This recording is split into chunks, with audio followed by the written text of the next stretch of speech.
Today we're going to be talking about 5 easy ways that you can gain weight for football. Now, tip number 1, you guys, make sure that you are in a calorie surplus. So there's 2 types of deals with calories, I guess you could say. You calorie deficit or a calorie surplus, or you're just breaking even. Breaking even is the same amount of calories that you're burning on a day you're consuming. So let's say you burn 1,000 calories, you consume 1,000. That's just breaking even. Let's say you're in a calorie deficit. You burn 1,000 calories a day, but you're only eating 800 calories a day. So that's a 200 calorie deficit. And then a calorie surplus, which is what you want to be in, is where you're consuming more than what you're burning. So let's say you're burning 1,000, you consume 1,200 to 1,300. Now those are just figures that we're using to make it simple for you to understand. Obviously, I would assume maybe you're consuming a little bit more than that and burning a little bit more than that. But you want to make sure that you're staying in a calorie surplus. So calorie surplus, make sure that you're not skipping meals as a football player. I think a lot of times as a football player, we get busy, you know, like we have school, we have practice, we have homework. So sometimes we'll miss a meal. Sometimes we'll miss lunch. We have lunch meetings. You need to make it a priority to get all of your meals in. So breakfast, lunch,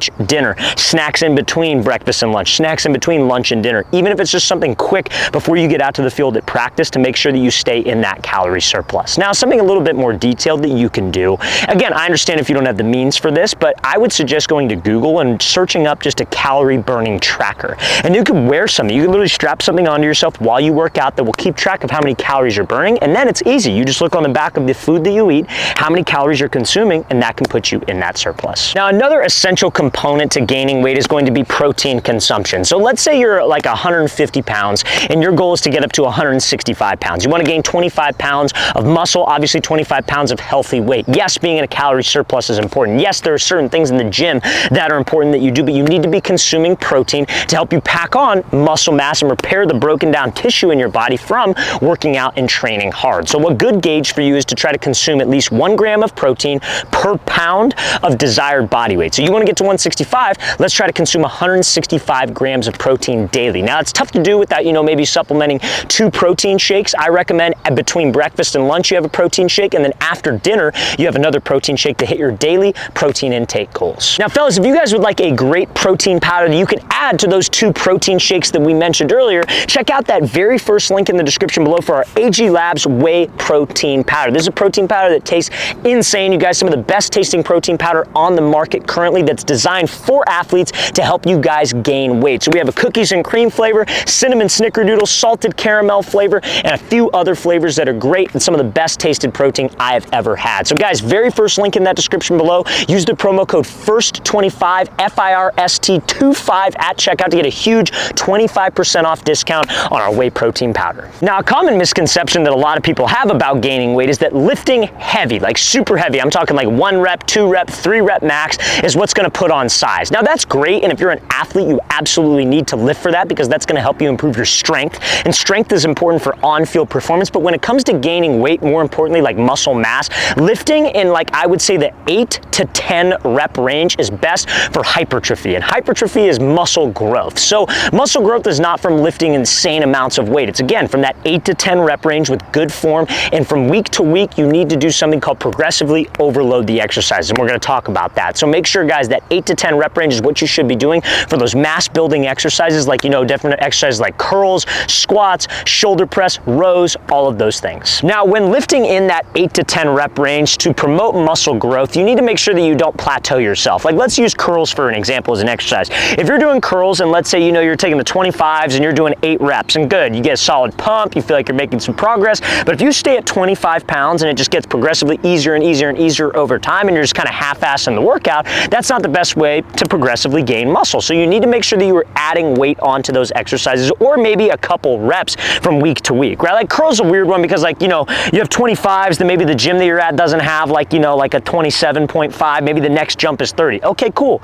But don't just stay at 8 reps. Let's maybe get to 10 reps. And then maybe after that, let's get to 12. And then maybe we progress to the 30s and then we try to do like 8 reps again and work our way up the ladder like so. But you need to make sure that each week your workouts are getting harder. You are not doing the same thing over and over again. Now, the next thing that you guys can do to make sure that you are gaining weight properly for your football season is taking creatine. Now, there's a lot of opinions out there about creatine. I think there's a lot of false information out there about creatine, especially if you do the research on what the product actually does. Now, in in layman's terms, like simple terms, guys, what creatine essentially does when you take it, it pulls the water from your body and internally hydrates your muscles. So what muscle hydration obviously is great for strength in the gym, and strength in the gym is obviously great for putting on size. You know, you're lifting, you know, you're able to do like more weight for your 8 to 10 rep, like I guess you could say max or hypertrophy rep range, right? Which is gonna help you put on more size because you're lifting heavier, obviously, in that range for muscle growth. So that's essentially how creatine works. Now, a lot of people have some side effects of creatine because honestly, they take more than what they should.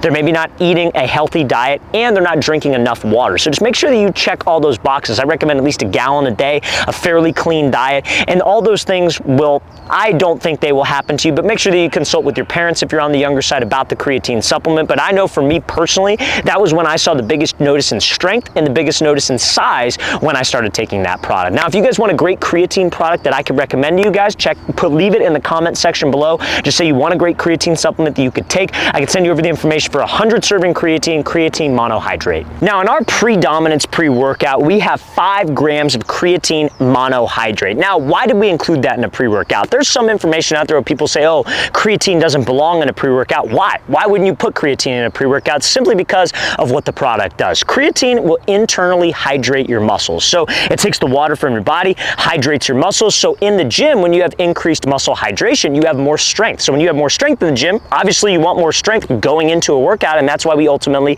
included it in our pre-workout. It'll help you lift heavier weights, add more weight to that 8 to 10 rep hypertrophy range, which obviously is great for muscle growth if that's what your goals are, but also it helps you with energy in the gym. It helps you with explosion in the gym because when your muscles are hydrated properly, especially you combine that with drinking enough water on a day-to-day basis, you will see a great result of that product, and you already have a daily serving inside of your pre-workout.